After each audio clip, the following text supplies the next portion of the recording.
मित्रों, हिंदू सनातन धर्म में मृत्यु के पश्चात सबको जलाने की प्रक्रिया चली आ रही है। अर्थात मृत्यु के पश्चात सबको जला दिया जाता है। सबको जलाने के पश्चात उसके नाम पर श्राद्ध कर्म इत्यादि किए जाते हैं, जिससे कि उसकी आत्मा को मोक्ष प्राप्त हो सके। आत्मा को मोक्ष प्राप्त कराने के लिए ही जब सबको जलाया जाता है तो उस दौरान उसके सर पर 3 बार डंडा मारा जाता है, जिसे हम कपाल क्रिया के नाम से जानते हैं। अब उसके सिर पर 3 बार डंडा क्यों मारा जाता है, यह हम आपके साथ इस प्रस्तुति के माध्यम से साझा करेंगे। अगर अभी तक आपने हमारे चैनल दिव्य ज्ञान कुंज को सब्सक्राइब नहीं किया है तो सदस्यता लेने के लिए ज़रूर कर दें, साथ ही प्रस्तुति के अंत तक ज़रूर बने रहें। तो दोस्तों, हम चलते हैं अब आगे अपने वीडियो की ओर। दोस्तों, मृत्यु के पश्चात सबको मुखाग्नि दी जाती है। मुखाग्नि देने के पश्चात हम यह देखते हैं कि उसकी खोपड़ी जली या नहीं जली। तब सबसे पहले हमें खोपड़ी को जलाने की प्रक्रिया को पूर्ण करना होता है, अर्थात उसकी खोपड़ी अर्थात मस्तिष्क भाग पूरा जला होना चाहिए। इसके लिए सबसे पहले एक बांस के डंडे में लोटा लटकाकर उसमें घी डाला जाता है और उस घी को हम डालते हैं सब के सर के ऊपर, ताकि उसमें अच्छे से आग लग जाए और वह पूर्ण रूप से जल जाए। यदि मस्तिष्क भाग अच्छे से नहीं जला होता तो फिर से उस डंडे की सहायता से 3 बार डंडा मारा जाता है। दोस्तों, हम सभी को पता है कि मृत्यु के पश्चात आत्मा किन 5 भागों के होकर गुजरती है। वे द्वार हैं: नासिका द्वार, मस्तिष्क द्वार, मुख द्वार, कान द्वार और उसी के पश्चात सबसे नीचे के द्वार, जिससे मलमूत्र का विसर्जन होता है।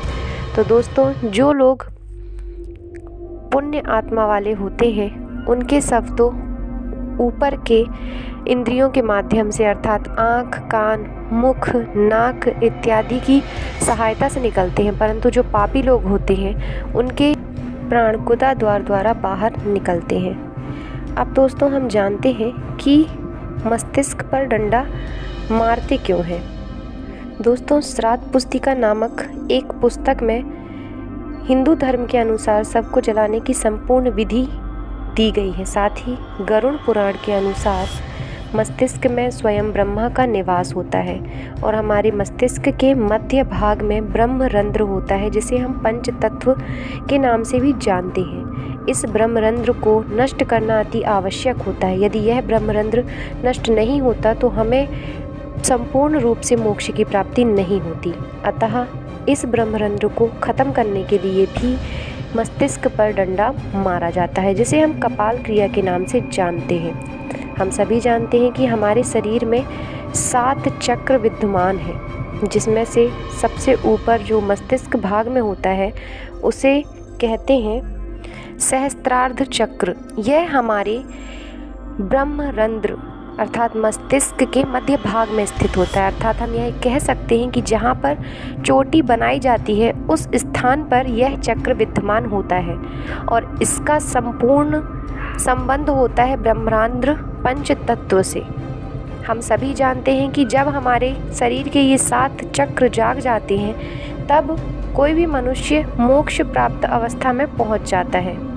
इसीलिए इस चक्र को जागृत अवस्था में पहुंचाने के लिए और ब्रह्मरंध्र से इसका स्थापित संबंध तोड़ने के लिए भी कपाल क्रिया की जाती है। दोस्तों, एक चीज़ और जो आपको जानना चाहिए वह है, अगर शव जलाने पर किसी मनुष्य की खोपड़ी स्वतः ही फूट जाती है या स्वतः ही नष्ट हो जाती है, इसका अर्थ यह हुआ कि वह बहुत ही पुण्यकर्मी साधु महात्माओं श्रेणी में आने वाला दिव्य आत्मा रही होगी। इसीलिए उसकी खोपड़ी स्वतः ही फूट गई, अर्थात ब्रह्मरंध्र जो पंच तत्व है वह स्वतः ही मोक्ष अवस्था में पहुंच गया। ऐसे मनुष्यों की खोपड़ी जब फूटती है तब वह अवश्य ही मोक्ष प्राप्ति करता है। इसीलिए यह ध्यान रखना आवश्यक है कि शव जलाने पर उसकी खोपड़ी फूट जाए। दोस्तों, कई तांत्रिक भी अपनी सिद्धियों को प्राप्त करने के लिए खोपड़ियों की सहायता लेते हैं। अगर ये खोपड़ी जल नहीं पाती तो वो इनका इस्तेमाल कर लेते हैं, जिससे कभी भी वो मोक्ष प्राप्त नहीं कर पाते। इसीलिए दोस्तों हमें खोपड़ी को पूर्णतः जलने देना आवश्यक है।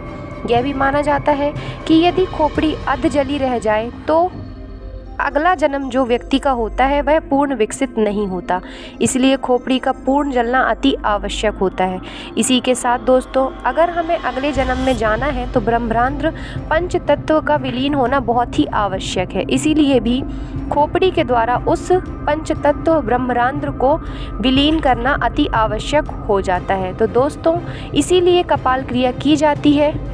अलग अलग धर्म में अलग अलग रीति रिवाज है अंतिम संस्कार के, और हमारे हिंदू सनातन धर्म में यह रिवाज है जो हम सब जानते हैं। दोस्तों आपको यह वीडियो कैसा लगा कमेंट बॉक्स में कमेंट करके ज़रूर बताएं। अच्छा लगा हो तो लाइक और शेयर करें। चैनल को सब्सक्राइब नहीं किया है तो ज़रूर कर दें। कमेंट में जय श्री राधे कृष्ण लिखना ना